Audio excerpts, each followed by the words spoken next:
sagalee qeerrooti. Sagaleen qeerroo torbaanitti guyyaa 3 diddaa uummata Oromoo fi saboota cunqurfamoo impaayera biyyattiin mara akkasumas shira mootummaa abbaa irree wayyaanee kan gabaasu. Kun sagalee qeerrooti.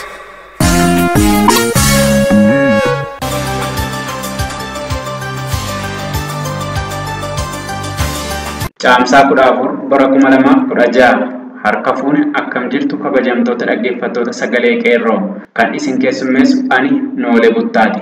Toora sagantaa keenyarraa kan banneef sababa shira diinaa mootummaa abbaa irree wayyaanee biyya alaa fi biyya keessatti xaxxuun qabsoo Oromoo keessumaa qeerroon bilisummaa Oromoo fincila diddaa gabrummaarraa gara fincila xumura gabrummaatti ce'uun kan ishee rifaasise qabsoo kana gufachiisuuf shira diinni kun xaxxeen toora sagantaa tamsaasa sagalee qeerroo irraa yeroo muraasaaf hafuun keenya ni yaadatama.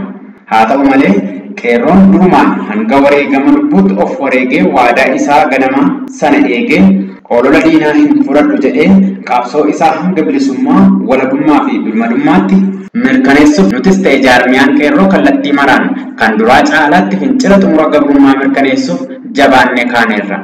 Haala torban darbee irraa kaasee hanga har'aatti kan jiru ilaalchisee ibsa qeerroo bilisummaa Oromoo irraa kenname basaastuu fi basaastummaa da'annoo godhachuun olola qabsoo fi qabsaa'ota bilisummaa Oromoo irratti oofamaa jiru ilaalchisee uummata Oromoo maraaf kenname jaal irbuu sabaa qabateera.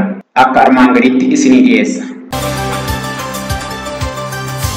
Basaastuu fi basaastummaa da'annoo godhachuun olola qabsoo fi qabsaa'ota bilisummaa Oromoo irratti oofamaa jiru ilaalchisee ibsa qeerroo bilisummaa Oromoo irraa kenname caamsaa bara 2016.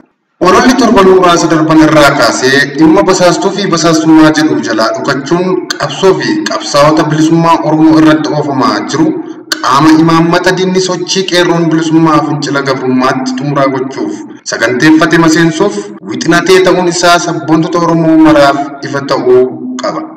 Basaastota diina saaxiluu qofa osoo hin taane qindoomina gahaa horataa deemuun hundee ishee mancaasuuf qabsaa'uun ejjennoolee qeerroo bilisummaa Oromoo masakan keessaa isa hangafa.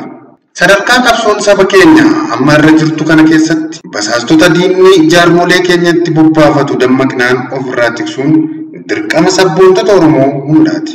Keessattuu sochii murteessa qeerroon yeroo ammaa gaggeessaa jiru irraa basaastota diinaaf hojjetan dammaqanii tiksuun qabsicha shaffisuun milkeessuu keessatti gahee guddaa taphatan. Tika sabboontonni ilmaan Oromoo milkaa'ina sochii isaa godhuuf hunda qeerroon ni kunuunsifata. Odeeffannoolee qabatamoo kanneen basaastota qabsoo bilisummaa Oromoo saaxilan qeerroon akka gumaacha qabsootti keessummeessa. Keessaanis ta'ee alaan sochii qeerroo mirga uummata isaa deebisuuf godhaa jiru kanneen diinaaf basaasan yogguu saaxilamuu qabu. Yeroo fi haala barbaachisaa ta'an keessatti waayiloota qabsoo haqaa waliin ta'uun basaastota diinaa saaxiluu qofa osoo hin taane tarkaanfilee jajjaboo ta'an irratti fudhataas as gahe. Gara fuulduraattis qabsoo saba keenyaa miidhaa diinaa irraa baraaruuf basaastota keessaanii fi alaan jaarmaa qeerroo fi guutummaa qabsoo bilisummaa Oromoo irratti babba'anii irratti tarkaanfilee barbaachisaa ta'an fudhachuun irraa qeerroon of duuba hin deemu. Wayyaaneen imaammata gargar qoodanii bulchuu jedhuun hoogganamtee uummata keenya sadarkaa gandaatti tokko shaneen hidhuun sirna basaastummaa daangaa hin qabne biyya keenya saamaa jiraachuun ishee waan haalamu miti. Qeerroon sirna tika walxaxaa ta'e kana keessatti naamusa cimaan of ijaaruun mirga saba isaa falmuu eegale. Qeerroon funyaan diinaa jala taa'ee guutummaa fi hubannoo cimaadhaan sochii dargaggoota Oromoo kan garboomfattu wayyaanee raasaa jiru kanaaf hooggansa gahaa kennaa as gahe. Qeerroon saba Oromoo qofaaf osoo hin taane saboota cunqurfamoo biyyattii guutummaaf abdii jijjiiramu dhugaa kan ta'uu danda'e dirree irratti wareegama qaqqaalii gumaachuudhaan malee toora intarneetaan olola afarsuudhaan hin turre. Qeerroon sirna tika walxaxa wayyaanee biyyattii keessatti diriirfate diiguudhaaf yommuu murteeffatu diinni inni waliin falmaa oolu sun hojii basaastummaan jaarmaa isaa dhabamsiisuuf hin yaalu amantii jedhu qabatee miti. Akkuma qeerroon dantaa saba isaaf jecha maddeelee fi waajjiroota wayyaanii keessaa iccitii ishee guyyuu saaxilaa oolu wayyaaniin ammoo qabsoo bilisummaa Oromoo lamsheessuuf qabeenya miliyoonotaan shallagamu ramaddee basaastota hedduu akka isheen bobbaafataa jirtu ifaadha. Ololli torban lamaan darbe kana qeerroo fi qabsoo bilisummaa Oromoo irratti oofamaa jirus haala dirree irraa calaqqisu kana keessatti xiinxalamuu qaba. Kanneen qabsoo saba keenya keessaan lamsheessuuf hojjetan kaleessas turani. Boriis jiraachuu malu. Haa ta'u malee ololli dhimma kana ilaalchisee qeerroo fi caasaa qeerroo irratti oofamaa jiru dhugaa irraa kan fagaate ta'uu isaa jaallattoota qabsoo bilisummaa Oromoo hundaaf mirkaneessuu feena. Dhugaan qalbeeffatamuu qabu tokko qabsoon Oromoo sadarkaa basaastummaa diinaan dhabamuu danda'u bira taree jira. Nuti qeerroon bilisummaa basaasaas ta'e waraana diina sodaa mirga saba keenya dabarsinee hin laannu. Biyya keenyas diinaaf dhiifnee hin baqannu. Bilisummaa saba keenyaa dhugoomsuuf lubbuu gootota keenya qofaan osoo hin taane dhiiga obbolaa keenyaa godinaalee Oromiyaa keessatti dhangala'aa jiran waadaa waliif seenne. Hoogganni qeerroos kanneen dirree intarneetii irratti biyya alaa keessaa wal nyaataa oolan irraa osoo hin taane warra saba isaanii waliin qabsoo hadhooftuu dhandhamuuf murteeffatan irraa handhuura Oromiyaa keessatti ijaarame. Haa ta'u malee diinni dhaaba isaan falmu tokko basaasaan dhaamsuuf yaaluun waan haarawaa qabsoo Oromoo qofa keessatti dhalate miti. Qeerroon dirqama seenaa kana yommuu ofitti fudhatu shira basaastota wayyaaniin kan har'aa wayyaaniin dalagaa jirtu kana dagatee osoo hin taane qabsaa'uun karaa tokkicha uummataa keenyaa gama mirga isaatti fiduu danda'u ta'uu isaa waan amaneef qofa. Qeerroon haala akkaan rakkisaa ta'e keessatti wareegama ulfaataa baasuuf murteeffate. Wareegamichis firii eenyuyyuu haaluu hin dandeenye horeera. Dimimmisni biiftuu jijjiirama dhugaa ulfaa'e biyya keenya keessatti akka gaaddisaa'uuf shoora guddaa kan gumaachaa jiru. Wareegama miseensonni qeerroo baasaa jiran ta'uu isaa kan haalu wayyaanii fi gartuuwwan intarneetaa irratti isheen bobbaafachaa jirtu qofa. Dhugaan kun osoo beekumaa warri yeroo ammaan tana hoogganaa qeerroo fi guutummaa qabsoo bilisummaa irratti ololaan akkaan diigaa ta'e oofaa jiran kanneen dirqama diinaa irraa fudhatan dalagaa irra oolchuuf ijibbaataa jiran jennee amanna. Ololli yeroo ammaa qeerroo fi qabsoo bilisummaa irratti oofamaa jiru irra guddeessi isaa warri biyya alaa yookaan diyaaspooraa keessaa madda. Ololli kun yeroo ammaan tana xiqqaatu gartuu sadiin oofamaa jira. Gartuu tokkoffaan namoota afaaniin qabsaa'ota Oromoof of fakkeessan dalagaadhaan garuu faallaa Oromummaa hojjetan hammata. Isaan kun irra guddeessi isaanii baqattummaan biyya alaa keessaa jiraatan keessaa mul'atu. Gartuun kun basaasota wayyaaneen bobbaafatee waliin hidhata cimaa godhachuun qabsoo bilisummaa Oromoo dhabamsiisuuf halkanii guyyaa hojjetaa oolu. Itti hin milkaa'in iyyuu malee maqaa fi hojii miseensota qeerroo diinaaf saaxiluuf tattaafataa turan tattaafataas jiru. Jarri kun wayyaanee waliin shaarika dantaa uummatanii lafa wayyaaneen uummata keenya irraa buqqaasaa jirtu bitachuun dantaa ofiif oolfataa jiru. Yeroo ilmaan Oromoo diinaan dhumaa jiran kanatti nagada adda addaa biyya keessatti dhaabbatanii firaa fi aantee isaaniitiin sochoosaa jiru. Hojii basaastummaa wayyaanitti bobba'uun uummanni keenya diyaaspooraa jiraatu walii isaatti jidduutti nagaa akka hin argannee fi qabsoo akka hin tumsineef yeroo yeroon olola oomishuun jeequmsa hin malle uumaa oolu. Tokkummaa saba keenyaa diiguun dalagaa gartuu kanaa isaan gafa. Qabsaa'ota fakkaatanii olola summii guutame feesbuukii fi imeeliin facaasaa oolu. Isaan kun akka garaa isaanii fi hamma garaa isaanii biyyatti galanii wayyaanee waliin shubbisaa turan shubbisaas jiru. Isaan kun afaaniin mirga saba Oromoo dubbachaa dalagaan garuu hojii diinummaa raawwachaa oolu. Qeerroon akka isaan gocha isaanii fokkotaa kana irraa dhaabbatan ammas deebisee waamicha godhaaf. Gartuu lammaffaan kanneen sooshaal miidiyaa qofaan qeerroo hoogganuuf abbananii garuu itti milkaa'uu hanqatantu hammaata. Isaan kun hoogganaa qeerroo fakkeessuun karaa maayibaasii hawaasummaa madaala malee osoo lallabanii mul'atu. Qabsoo hadhaawaa osoo hin dhamdhamiin qeerroo guyyuu diina waliin fuulaa fuulatti wal hudhaa jiru biyya ambaa taa'anii hoogganuuf hidhatu. Isaan kun yaalii yeroo dheeraa booda akka qeerroon isaaniif hin hoogganamne waan hubataniif jaarmaa qeerroo dadhabsiisuuf abjoochuu eegalan. Keessattuu qeerroon akka gargaarsa saba keenya biraa hin arganne shira adda addaa xaxuu eegalan. Isaan kun maqaa qofaan abbaa qabsoo fakkeessuuf ijibbaatu. Miidiyaa adda addaa irrattis hoogganaa qeerroo fakkeessanii suura of kaasuu dhamamu. Odeeffannoo tokko tokko sooshaal miidiyaadhaan hoogganaa murataa qabaachuun waan hubataniif bololli isaan aangoof qaban sun harkatti fashalaa'e. Kanaaf qeerroo dadhabsiisuuf lafa jala sochii faallaa oofuu tooftaa godhatan. Hokkorriin hin barbaachifne sochii qeerroo keessatti akka babal'atu gochuuf tattaafachaa turan. Ammas itti jiru. Isaan kunis dalagaa fokkotaa kana irraa akka of qusataniif qeerroon waamicha godhaaf. Akkasumas qeerroon akka isaan bolola aangoo irraa qulqullaa'anii karaa haqa qabsoo saba keessatti gahee isaanii akka gumaachaniif waamicha isaaniif dabarsa. Olola yeroo ammaa deemuuf akka sababa sadaffaatti ramadamuu kan danda'u ammoo dhaabota siyaasa Oromoo ilaala. Dhaabonni siyaasa Oromoo qeerroo keessatti of ijaaranii sochii qeerroo abboomuuf osoo tattaafatanii mul'atu.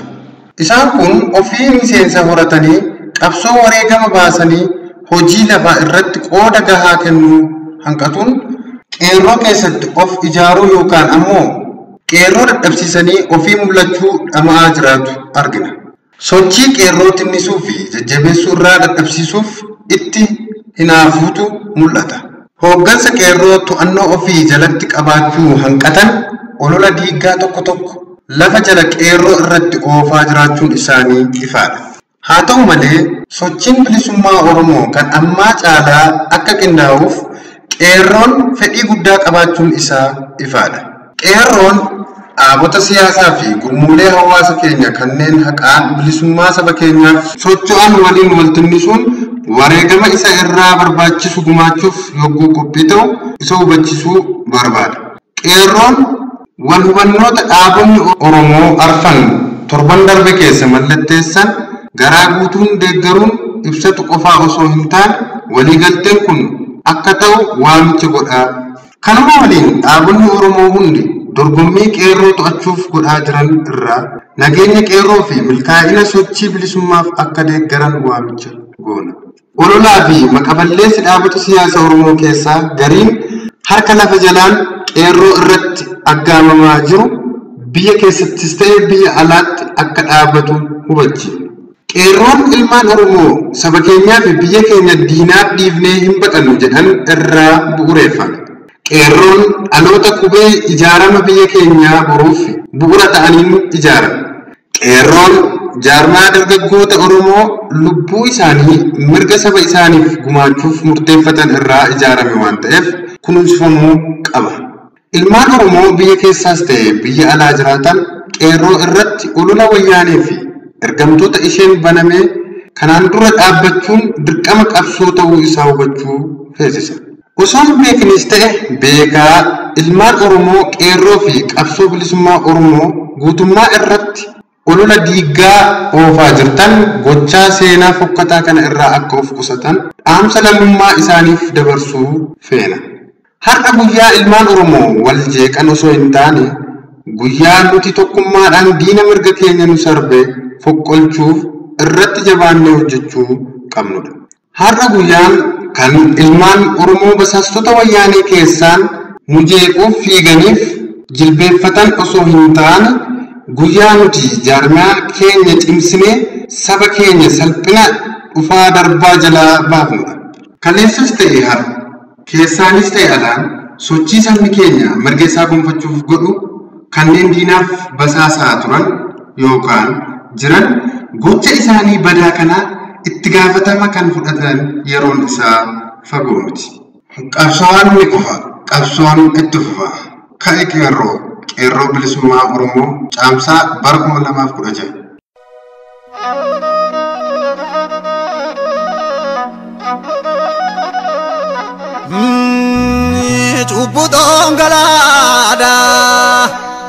Cubbuttoon galaadha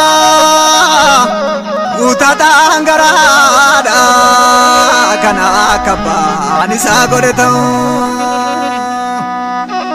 Ubbuto galako obsiya garako mundatti wae mopini matana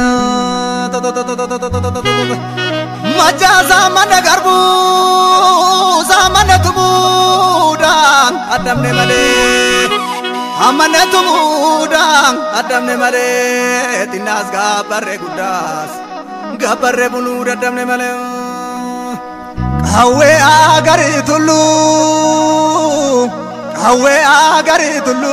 maltu batayo agari male ino bini lodani halagani lodani kokol pabienya achisu male malu ya kerre mogari kaeba aleti gale Mogori ke bang aletti gale kan darbes gara kamna kan nufos ko bakamna sutuma jenne dubbanna mane mano mashanana mamagalla noromo kota walimnana watalinana migridari gichandari miti jirtu ajarana jireni gangari duti gari miti ajolli shamano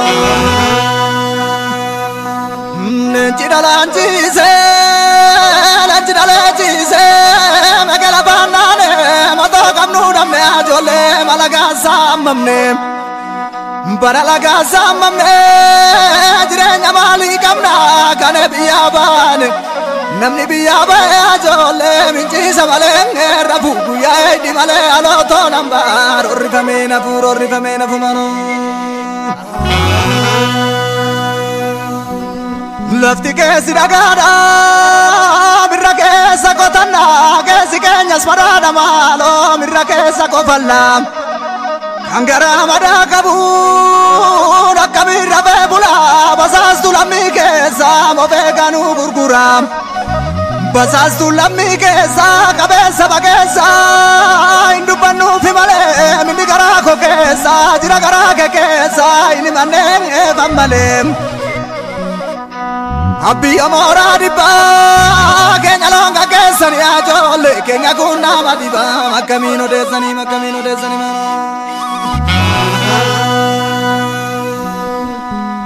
akajetu namagarre kotu sanini kotu nille tole yoramte amte jarini akajetu namalambi ganu sanini ganu nille tole yokalte galte jarini tumana hinu akkamishi godulata akakkara bagalla adema kesa dukana asakalen jabosona hakkisa kajawazama ukurte kesaba abdachisa sababi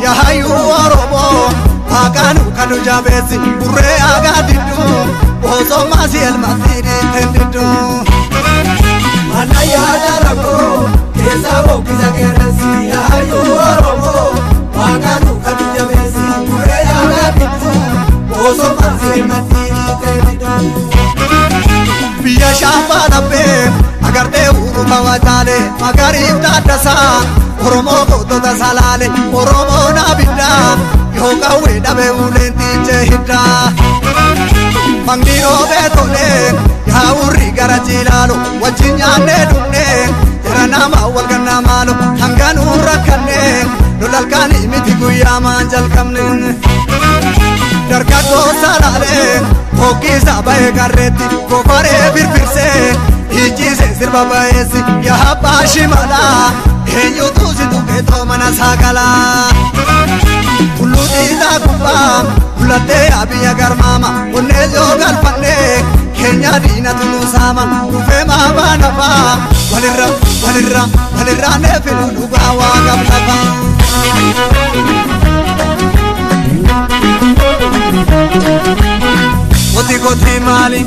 Koti maali Okotan kichabu kisaniti male Okotan kichabu kisaniti male Loli maali Lola lamidu kisaniti male Lola lamidu kisaniti male Loli maali Lola lamidu kisaniti male Lola lamidu kisaniti male Ombale abashimala Kobiyatu santu makanu gala Ombale abashimala Kobiyatu santu makanu gala Ijare randati Kasani ijare randati Kasani ijare randati Ofi bakang kabdu Jari ofi bakang kabdu Ofi bakang kabdu Manu samti gandati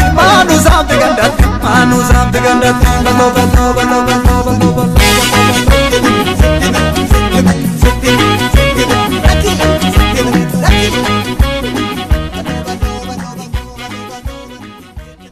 Egaan turtiin waliin gootanii ulfaataa isiniin jecha sagantaa keenya kan guyyaa har'aaf jenne kanumaan goolabna. Sagantaa biraatiin hanga wal arginutti nagaan turaa. Injifannoon uummata Oromoo gadaa bilisummaati.